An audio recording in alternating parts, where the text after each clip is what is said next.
Welcome to another episode of Tied Together, the podcast from Cohaesus. My name is Richard Bundock, and I am the CEO here at Cohaesus, and I'll be taking over the helm here on the podcast. With me today, I have Alex Lee. You might remember Alex from episode 1, where he was talking about how to use conversion rate optimization, or CRO, to drive customer success.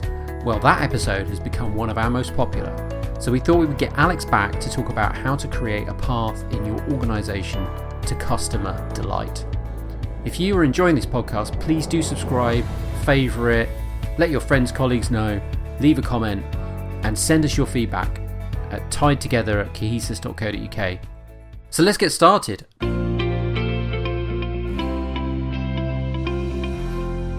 Alex, you're the head of Experience and Design at Cohaesus.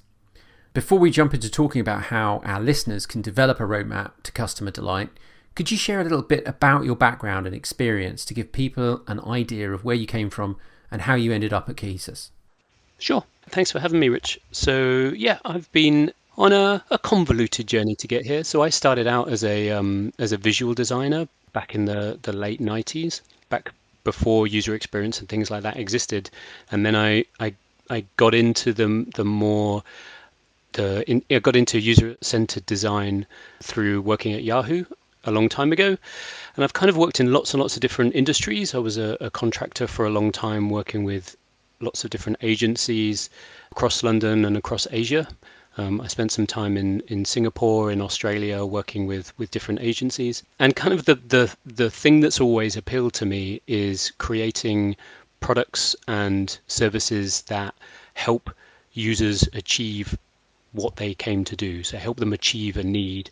I really focused my career on creating useful, usable products that might not be the most aesthetically beautiful things, but if they get the job done for the user and they are pleasant to use and the users enjoy their experience, they're the ones that people will come back and use over and over again.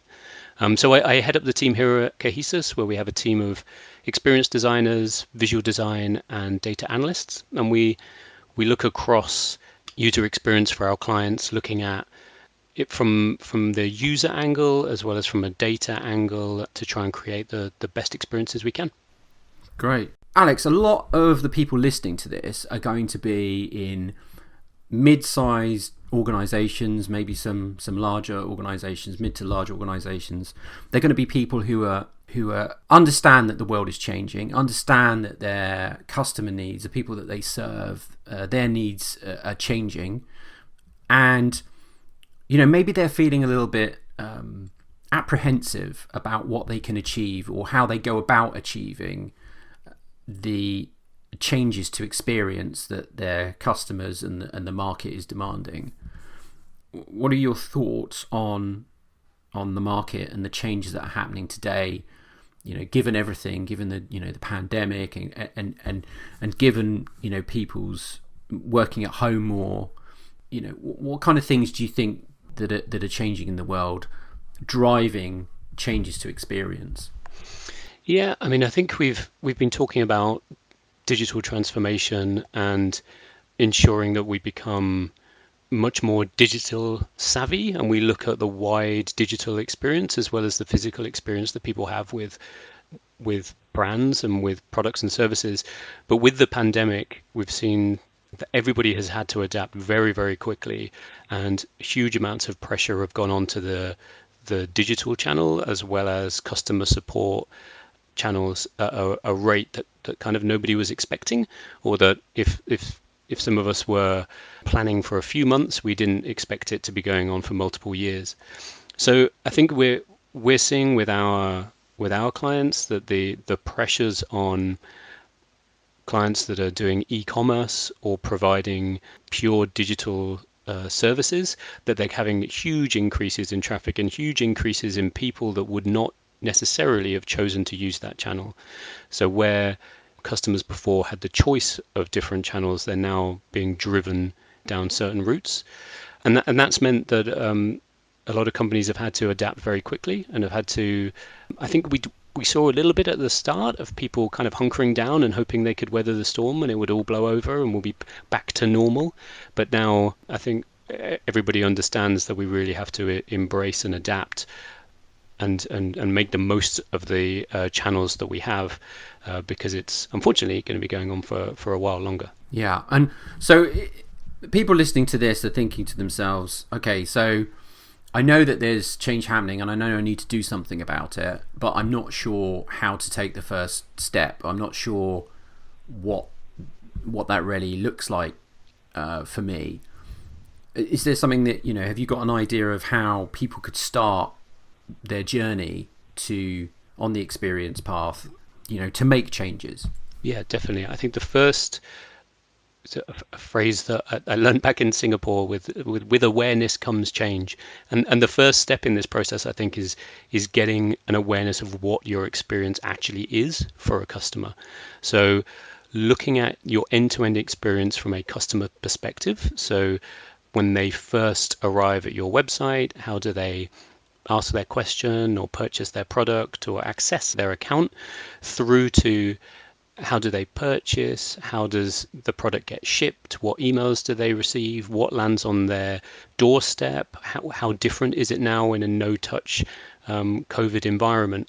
So the first part is really putting yourself in the shoes of the customer to sort of pull together that information, that data about what's actually going on, and then making that information aware to the rest of the organization. So a common thing we see with a lot of digital products is that they really just reflect the internal organization silos. And so you'll end up with a digital product that really reflects the internal structure of an organization. And that doesn't really mean anything to users. And so they'll have a particular experience on the website, but they'll have a very different experience when they pick up a phone, or a very different experience if they have to make a return. And it feels like completely separate organizations. So I think once you've gone out and you've gathered your data and you've gathered your insight, both quantitative insight, literally the numbers of what people are doing and what they're clicking and what they're complaining about and things like that, and also the qualitative insight about how they feel about that experience, is to bring all of that information back and share that as a group across business units, and to have that confidence to share that information, so that you can really see where are the areas that might be cracking or might be under strain or might be letting the whole system down, and then where are the opportunities where actually we could be doing a much better job. So I think it's a long answer to your question, Rich, but I think that the first part is really understanding what's going on, and then the second part is sharing that openly within the organization, and only then can you start to prioritize and make change. Okay, and so when they go around gathering the data, I mean, you mentioned some obvious stuff there. So around the quantitative and the qualitative stuff. But are there things that people miss when they're gathering data? So, I mean, everyone knows, I'm going to look at my Google Analytics, right? Because that's the digital channel. It's nice and easy. Google Analytics, they gather the data pretty much. But are there other areas of data that people could actually use? It would really help them in the next step on their journey, but they tend not to gather them or not think about them, or maybe they're harder to get to. I don't know. Yeah, I mean, they're often harder to group together. So I think the data that people look at, they often look at in isolation, and they don't look at it across channels or across silos, and they don't look at it in the context of a compelling story.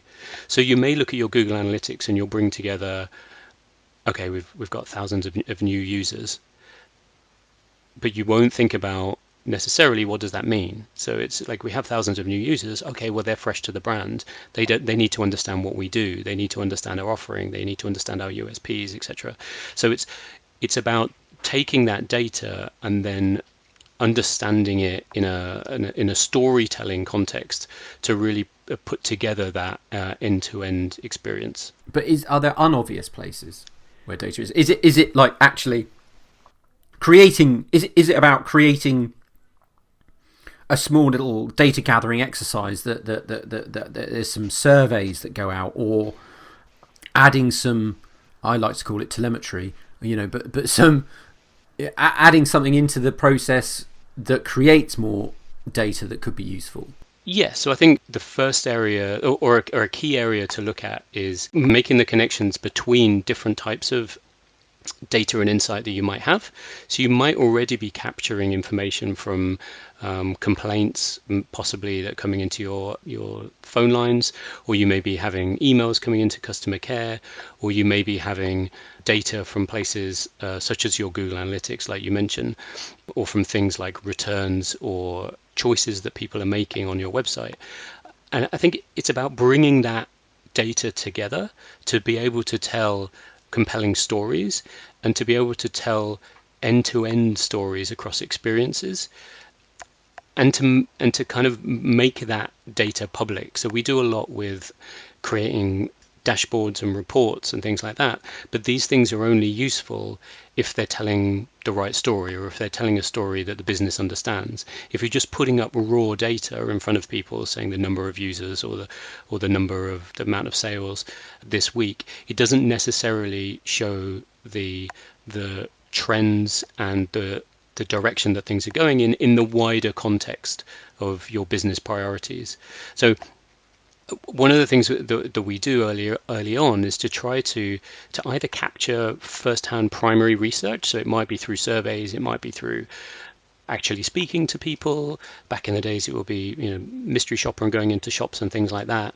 And we try to experience brands from like a fresh perspective, doing that kind of work, as well as bringing together the existing research and the existing data that you already have and seeing how these things all connect together. Because I think the problem in the past has been that we don't have the data. I think the problem now is that we have so much data, we don't actually know what to do with it, and we don't really understand. We have an overload of numbers, and it's now about like unpicking that and putting that into compelling stories. Yeah, an overload of numbers that are quite easy to get to. There's a lot of easy, low-hanging fruit because a lot of companies have done the work. A lot of these MarTech platforms that people use have this type of data in them, and I think that means that sometimes people forget to look elsewhere because maybe there's something else that they should be looking for. They've got all this data to focus on, and they're thinking, okay, well, not all of this. I can't use all of this. I need to pull some of this out. But don't forget. I would say don't forget to also look. What data don't I have? And is there something that in there that I could use? Okay, so the first two steps here are gather the data, make sure you're gathering the right data, and then contextualize that data. So our audience, the people listening to this, they've got those first two steps. They're on the journey. So what's next after you've contextualized it? You gathered it and contextualized it. I think it's then coming together and talking about, so bringing together these different parts of your business, and often, especially in bigger organizations, these bits of the business are only thinking about data in their context, and they're not thinking about it in the wider context of the entire end-to-end experience. So I think once you come together and you start talking about, these are our strategic priorities, this is where we know we want to go, and that's a conversation for a different podcast, is if you don't know where you're going, then the data is useless. But if you know where you're going, what you're trying to achieve, and we can now see across our different areas where we're having problems or where we see opportunities, where there's underutilization or overutilization, then we can start to say, okay, how might we approach fixing these problems, or how might we approach this new opportunity that we've seen? But thinking about that, but doing that collaboratively, thinking about that in making it everyone's problem, rather than just having the marketing team looking at it in isolation. So that next step is that collaboration step, which can be a painful process because it involves all getting together and sharing what's going on, and some people like to keep things close to their chest, and some people don't play well with others. So it's about getting the right people in the room and working out how you can all be pulling together for those business goals that you all agree to. I think you're talking about politics there. Well, Alex. Yeah, there's possibly, Rich, possibly. Yeah, so there's always politics involved, right? Because you've got to bring all these people from their own different little areas together. I mean, and sometimes they get called stakeholders. which I always thought was an interesting term. But anyway, so that you bring all these people together and you present to them contextualized data. But do you think that that's enough, or do you think, especially around the politics, is there something that should be a guiding star or some kind of purpose? Why are we all here talking about this? Does that need to be set by the person who's listening to this, or do you feel it needs to come? You're probably going to agree with me, but maybe from the board level in the business. What's their actual strategy here? Is that what we're talking about would help when you bring everyone together? Yeah, definitely. You need that strategic vision that you're all pulling towards, and that needs to be set at a C-suite level. And then as it comes down the organization, everybody's strategic goals need to be set laddering up to that overall vision. And I think if there isn't that clarity within the organization, that's a different kind of conversation and a different kind of process to make sure that everybody is aligned. Otherwise, we see individual areas of a business pulling in completely different directions, possibly in opposing directions, which making it worse for each other, and are kind of only looking after their little area. And so I think, you definitely need that strong vision set from the top. So here's a really tough question. When we go in and do this for people, and there is this challenge that there isn't really that guiding star, how do we overcome that? Well, I think that there's usually a guiding star somewhere in the organization, but it might not have been communicated well or consistently. So people might have different interpretations of what it is, or people might be looking at different lenses at different timescales. They might be thinking of the guiding star in 10 years' time, and it's too far away for them to possibly think about what they should be doing in the next 3 months or 6 months, but hopefully magically they'll achieve that in 10 years' time. And so if there isn't clarity in that strategic direction, there is a piece of work around how do we set visions and goals at short term, medium and long term, even though obviously as we get to the medium and long term, it's going to get blurrier and less, it's more complex to act on. At least in the short term, we're confident in the direction we're going in because we have that long term direction. It's something that needs to happen at the start of a process. Yeah. Okay. And so we've got everyone together now, and the politics are all sorted out, so everyone's very happy. It's all fine now. Yeah, fixed. Yeah, it's all fine. So what happens in these sessions when we bring everyone together? So say you brought everyone together, you've done all the other bits, you've got the data, you've contextualized it, you've set a guiding star if one hasn't been set already, you brought everyone together, you got them all in a room. What happens? So the first part of the process usually is playing back what we found. So this will be the first time that everybody's heard it from everybody else's perspective. As you were referring to the politics, we'll usually, it is something that you have to take very seriously, and so it may be that the way that things are played back, it's easier for it to come from us. Let's put it that way. It's very, very useful to have a third party in the room with these kind of conversations, or somebody that doesn't have that baggage. So we're able to say things that potentially people in the room would love to say but don't feel that they can. So we're able to have those difficult conversations, and that's what we're there to do. I feel is we're there to have those, to at least start those difficult conversations and make them visible. And if there's a conscious decision to ignore them, that's fine, but it's a conscious decision. At least it's on the table and everyone knows where we stand. So we bring that data, bring that insight about what's going on. I think another thing that's important for a third party or somebody external to play is to go wider and look at things from a fresh perspective. So to look at things from how are other people approaching your same issues? How is this problem being tackled in a different industry or an entirely different context that you might not be aware of? I think everybody is stuck in their bedrooms or homes, in their home offices, and we're very tunneled in what we're working on. And it's very easy just to fixate on the problem that we have within our own organization. And I think having a third party bring you a fresh new perspective on something can often be super valuable. It can click with some people that it just unlocks them thinking about a problem in a completely different way. So try to bring some fresh new thinking, fresh new perspective. And then I'm massively in favor of interactivity and participation. So I'm not a fan of presentations. I am a fan of workshops. And the difference between them being is that we're involved, we're engaged, and we're actively working together to understand and address the problem.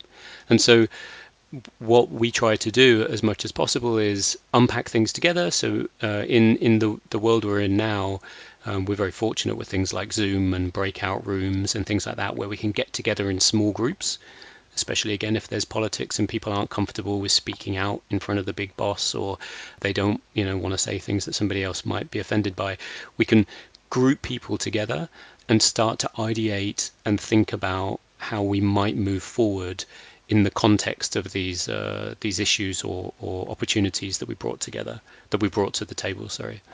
And so that's kind of the next stage, is really about everyone getting involved. If everybody's involved, they all feel like they have a part to play in the solution. So later on, when you're actually rolling these things out and you're starting to build them, the people involved in that process are like, oh, I remember that idea, I remember that coming through, I was there. And then they feel like it's not like a strategy is imposed upon them. It's more like they're involved in actively fixing the problem. Okay. For people who are listening to this, who are thinking, actually, I'll never be able to bring a third party, and I can't get this signed off, but I really want to do this. What kind of things in the workshop? What kind of exercises in the workshop would you recommend that they use to bring that fresh thinking out, create a plan? What kind of exercises are there? So I would definitely have a plug for some of the workshopping ideas from IDEO, which you can get from their work in the community, where they've shared all of these things publicly around what are called "How might we" statements, which enables the group to think in a more open way about problem solving rather than being solution oriented. So one exercise that we almost always do would be around setting a problem or setting an opportunity. So it's important to set a context that's manageable rather than how might we make more money, which is way too open. We need to set a context which is much more deliverable around how might we address this specific problem for this specific user in this specific context, and then to be open about ideas and approaches. There's a structure to these sort of statements, but keeping them nice and short, nice and open, not solution focused, not talking about specific technologies or specific deliverables, but really just trying to get people's ideas out. And if your organization is new to this, the first couple of goes at these kind of things can be very difficult. People can be quite nervous about sharing or writing things down if your organization is not used to that kind of culture. So I would definitely recommend trying this out in a few different sessions before you're doing it for real, as it were. Maybe doing it in your team sessions and things like that, or in your wash-ups, or whatever you're doing at a project level, just to get people used to the idea of coming up with ideas, having those ideas shared, and not finding themselves too wrapped up personally if that idea isn't taken forward necessarily. It's all about sharing rather than winning. So we've got an exercise here around ideation and rapidly thinking about ideas. And then as a group, exercises around prioritization. So very easy to do, even in a distributed world now, with tools like Mural and Miro. There's lots of other versions which allow you to do voting, sort of like putting dots on post-it notes and things like that we would do in the real world. You can do all of those online, and I think for free in certain cases, or using trial software and things like that. So that enables you to get the group to express their opinions and what they think is high priority and low priority in as anonymous as you want context. So again, if your organization struggles with people speaking up, using something like dot voting enables people just to put their dot on it and nobody needs to know who voted for it. But at least you're getting some feedback. And then once you've got the sort of areas that the group thinks are worth moving forward on, we use a variety of different mapping exercises, things like assumptions mapping, where you may, as a group, rank the things that you're coming up with on two axes, and these axes might be how complex is this idea to either to build or to maintain in the long term, which you will know within your organization. You'll have a gut feel about, is this something that we can do with our existing resource, or is this something that's actually going to be quite technically or regulatory wise quite complex for us? So you can rate along that scale. And then across the other axis, then saying how confident are we that this thing is going to address our problem. So when I was saying at the start that it's super important to set the context around what your problem is and what it is you're trying to achieve. Otherwise, when it gets to this part of the process, you have a whole bunch of ideas, which can be great ideas, but if they're not contributing to the thing you're trying to fix, you shouldn't really be doing them. These are things that can happen later. This is a key bit around prioritization, is around these two axes. So as a group, you can just move these post-it notes around in a virtual world, and they'll naturally cluster into the things that are very important to your organization and we think are likely to fix our problem, and that are very feasible for us to achieve. They're not very complicated. Those are the kind of things that kind of fit into your quick wins, things we should be doing in the short term, through to the things that are very technically complicated and you're not that confident that they're actually going to fix your problem. Then maybe those are things for a backlog, or maybe those are things that you could do a bit of coming up with a prototype or something lightweight to explore them, rather than spending time building something and potentially using a lot of resource on something. So as a group, I think you can, by going through that sort of assumption mapping exercise, you can quickly create a roadmap for yourselves. Yeah. Okay. So what we're saying here is going through those, and obviously you've got years and years and years of experience, and you've read 3,000 books or probably more on these subjects. So, for anyone who's coming new to this, it's not going to be completely straightforward, but they can definitely have a go. Yeah, definitely. And they'll definitely start to see some benefits from putting these workshops together. And out the back of them, they should then be able to have a roadmap based on that prioritization. Yeah, exactly. And then once they've got the roadmap, I guess the next step then is probably to go and make it happen. Yeah, exactly. So what you've come out with, so one thing I didn't mention is these, if you do this in one session, it can be quite intense. And so that usually takes 2-3 hours, probably 3 hours really, depending on how big your problem is that you're trying to address. And so at the end of this, you'll all be, super energized, obviously, but you'll all be quite tired after going through this process. But you'll have a roadmap of high-level activities, like what if we could statements or how might we statements. And so the next stage afterwards is to start taking, depending on how you want to act, if you want to act immediately, taking all those quick wins, those things that are quite small and we really think that they're going to benefit the organization, and start breaking those down into, depending on how your organization works, it might be taking them as stories, putting them into Jira and starting writing detail about how you might tackle these things. Or it might be that individual idea, somebody needs to take it away and own it and go, right, I'm going to explore this. I'm going to find out more about how we could do this, time box it within, and preferably time box it within this meeting. As soon as you leave this kind of meeting, you've built up a lot of momentum.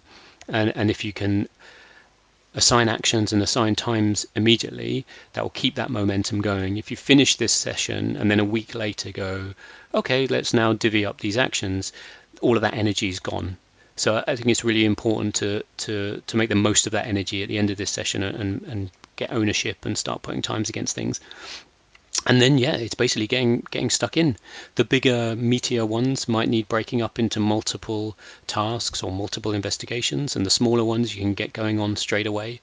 But at least coming out of the back of something like this, you can start to actively work on the problem that you've identified and start really making some changes. And I think the other side is, by doing a session like this internally, is you start to build that culture of sharing within your organization, that culture of we're going to solve this together as a group, rather than it's the marketing team's problem to fix this, or it's the IT team's problem to fix this. And I think by getting into a a rhythm of doing these kind of exercises, you start to build that culture within your organization, which will be super valuable. Yeah, I think that's a really important point worth stressing, is that the real magic here is by getting everyone together to talk and take ownership of the problem collectively. I think that's the real magic piece. This isn't just for Christmas, right? This isn't just a one-off. No, definitely not. So this is something that should be, this could be something that you do as a regular cadence, coming back together and re-looking at the data and re-evaluating it. I think is something that we always try to encourage all clients to do, is to have KPIs and measurements and metrics against everything that you're doing, so that when you start something, you have an idea of what does success look like, and have we achieved it, and are we heading in the right direction to achieving it or not. And by coming back together and looking at what we said we were going to do last time, what were the numbers that we were expecting to see, or what was the experience we were expecting to get, and then as a group saying, how are we tracking towards that? Do we need to change direction, or do we need to do something else? I think this is definitely something you would want to do repeatedly throughout the year. So just to go back over it, so the first step is gathering the data, making sure you've got the right data that's both qualitative and quantitative, and then contextualizing that data, getting the story together around that data, and then bringing everyone together, bringing everyone who cares in the business. I know that it's stakeholders, but hopefully they all care. So bring everyone together and who've got the power and ability to make change and to work together to get things done. Bring them together to a workshop, run the exercises, and the output of that is the prioritization, gives you a roadmap, and then to action that and constantly review it. Set up a cadence to review it. Exactly. Yep. Do you say that's a good summary? Yep. Have I left anything out there, Alex? No, I think that's spot on. Yep. Okay. So, is there anything else that you think is worth mentioning on this particular episode? Anything else? Any last thoughts? I think these sessions and sessions like this is something that I've found that have been really valuable for lots of different organizations. And I think they are worth experimenting within your organization, and I can almost guarantee you will get a good result out of it. Now, whether that result is necessarily a perfect roadmap that gets you exactly where you want to go, or whether that result is a group of people who now feel empowered that they can fix the problem together, I can guarantee that there will be positive outcomes from going through this kind of process. So to those people that are listening to this that have never done this before, never tried this, they've never had anyone else come in and do this, it's absolutely worthwhile doing. The results can be very positive. Yeah. And people, obviously, if people feel that they can't do it themselves, obviously we can do it. We have a service called Experience Ignition, which does pretty much what we've talked about here. Are there any differences between that and what we've talked about? No, it broadly follows this process. Obviously, for each organization is different, and so every time we run a session like that, it's tailored in a slightly different way, but it follows this structure. So it's broadly the same, yeah. So people have got the choice. They can either go off do this themselves, and they could possibly use a third party, someone like us, to deliver it. Sure, and if you do it yourselves, definitely get in touch with us and let us know how it went. Yeah, absolutely. Be really fascinated to hear and maybe follow up with you in a future episode. Yeah. Great. Well, that wraps up this episode of Tied Together with Alex Lee, Head of Experience and Design at Cohaesus. So thank you very much for your time. Thanks for listening.